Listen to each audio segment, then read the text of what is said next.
This podcast encourages and empowers you to create your own unique real story, develop your own unique real statement, and discover your own unique real self. The power is yours. Good morning, Lisa Bloom. How are you doing on this wonderful, beautiful morning? I'm doing great, thank you. Well, it's a great pleasure to connect with you. What part of the world are you in right now, Lisa? I'm actually based in Israel, in the Middle East. Wow, that's a pretty far away from where I am right now. Yeah, that is. Well, do tell me, which of your talents is responsible for us connecting at this specific time in history? I'm guessing it's storytelling. I'm the story coach. That's why I'm here. That's why I'm here on this earth, or is it that's why I'm here today on this conversation? Definitely both. It actually. sounded like that. I'm persuaded. Tell me more. What does it take to be a story coach? Well, I've always been fascinated by story, and I just really believe that the stories we tell about our lives, about our experiences, they define the reality that we live. So if you're intentional about your stories, if you inquire into your stories, if you pay attention, then you can live an amazing life through the stories that you tell. I totally agree with that. Where did you get that revelation? Well, I was born in Ireland, so I think it kind of just came with that partly. But also just always fascinated. I found myself as a child always asking, so what was it like when, and asking these questions and noticing how some people's stories flow and some people get stuck in their stories and repeat the same ones again and again. And I became really fascinated as I went through organizations and through my career and noticed that people often got stuck in their stories, and that got them stuck in many parts of their life, whether it was their careers or their relationships. And as they began to even imagine a different story, then things changed. And so that just got me really fascinated. Aside from the fact that I just love to hear a good story. Who doesn't love to hear a good story? And I come from a tradition as a storyteller, a traditional storyteller, of folk tales and fairy tales and how people learn and connect and are inspired by stories. And that's always been my first love. It's amazing how it works, right? Because your accent just is captivating to listen to. I'm ready to hear a story right now, actually. Yeah. And it's funny because it's a very mixed accent, because I've lived in a lot of different places around the world. So it's not even an accent that you can put your finger on, but there's something about that certainly takes. I just love that feeling, and I believe is also a promise, which is that we take people on this journey and all kinds of things can happen and all possibilities are on, and you go on this journey through story, and as long as you come home safe, all is well.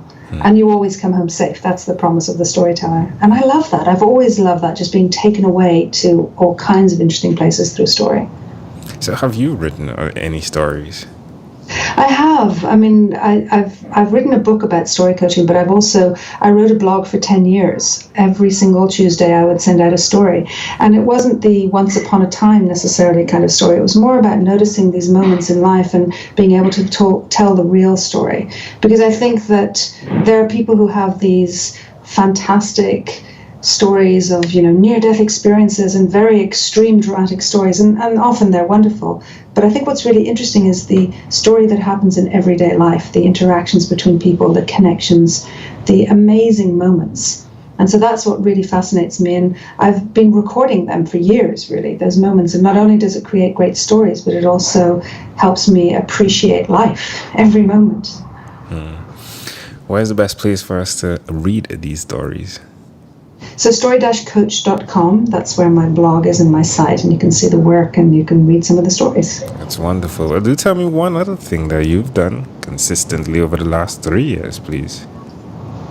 One thing I've done consistently over the last 3 years, I think walking out in nature is something that I do consistently, and it allows me the quiet and the perspective and the moment to listen to the inner story, because we have these outer stories that we tell others, but then we have the inner stories that we tell ourselves. And sometimes they're wonderful and sometimes they're not. So the quiet in nature, to be able to observe and inquire and notice the inner stories, has been a practice, almost like a meditation or a prayer, that's daily for me and super important. How does it make you feel when you're out there walking? Calm, peaceful, and just calm and peaceful. And that says a lot, living in this part of the world and living in this time when we are constantly distracted and inundated by information and by options and by, the busyness of life and family and business and so on. So to be able to have those moments, often several times a day, of absolute calm and peacefulness is, I think, a life skill. It's something that you need. We all need to survive.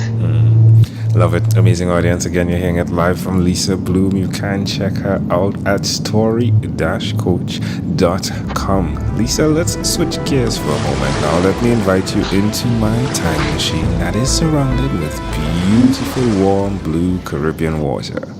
Lisa, what is your earliest childhood memory?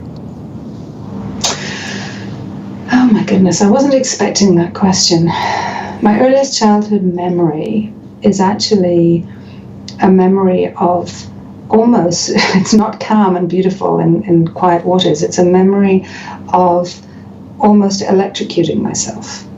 Crawling along the floor, pulling a cable out of the wall, actually not out of the wall, out of some machine, and putting it in my mouth for some reason, and getting this enormous electric shock. And that's one of my earliest memories, strangely enough. How old do you think you were?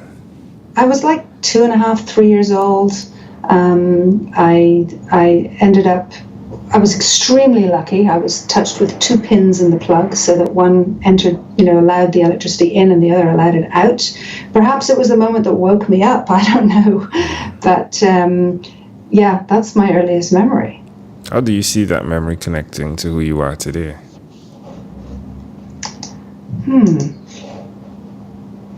Well, perhaps this desire to live life to the full. The desire to not only live life to the full, but to take adversity and grow from it and become stronger.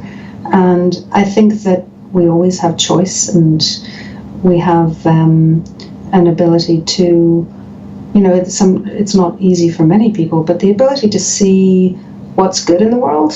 I think for some reason, I don't know why, but I think that moment of almost not surviving, that moment of doing the most insane thing that just kind of shocked me into living, has allowed me to continue to always strive for the next thing, to have courage to just say it's worth it. Whatever it is worth it, because who knows what's around the next corner. Wow, that's amazing. Well done, Story Coach. Wow. Wow. I find the picture rather interesting, because in stories, it's definitely one thing when you're telling it.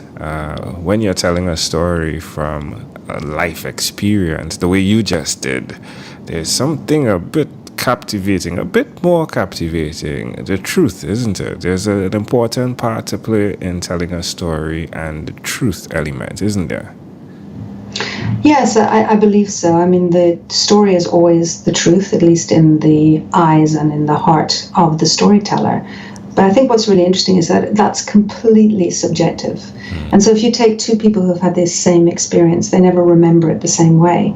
My sister and I often say to her, did we grow up in the same house? We have such different memories.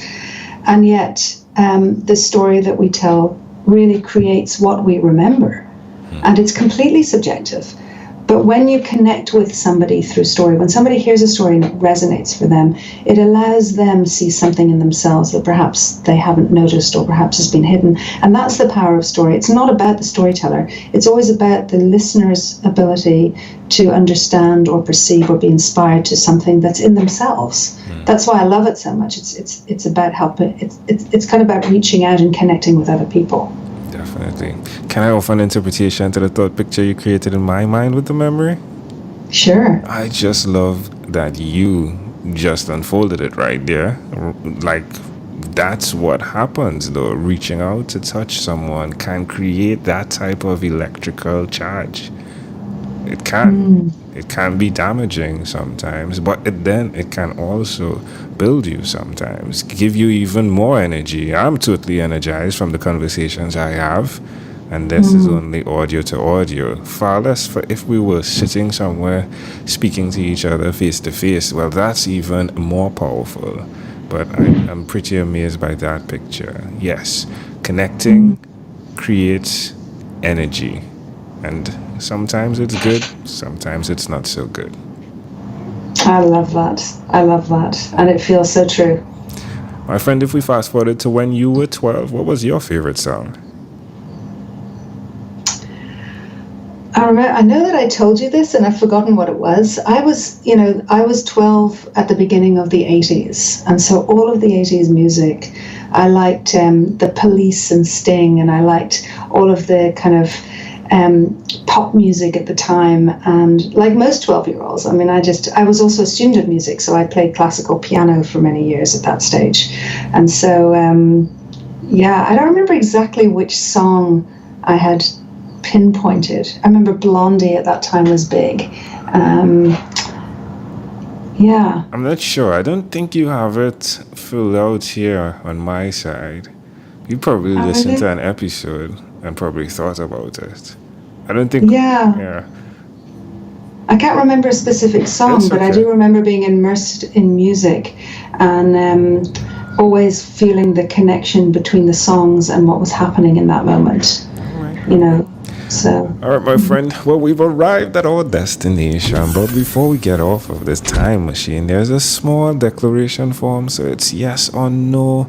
We're going to move pretty quickly here. Are you ready, Lisa? Okay. Lisa, have you chosen someone to pass on your skills to? Yes. Are you married? Yes. Do you have children? Yes. Do you believe in God? Yes. Do you have an inner circle of friends? Yes. Do you watch TV for more than 3 hours a day? No. Or about 3 hours a week? No. What about screen time, the phone and the computer? Is it more than 8 or less than 8 hours a day?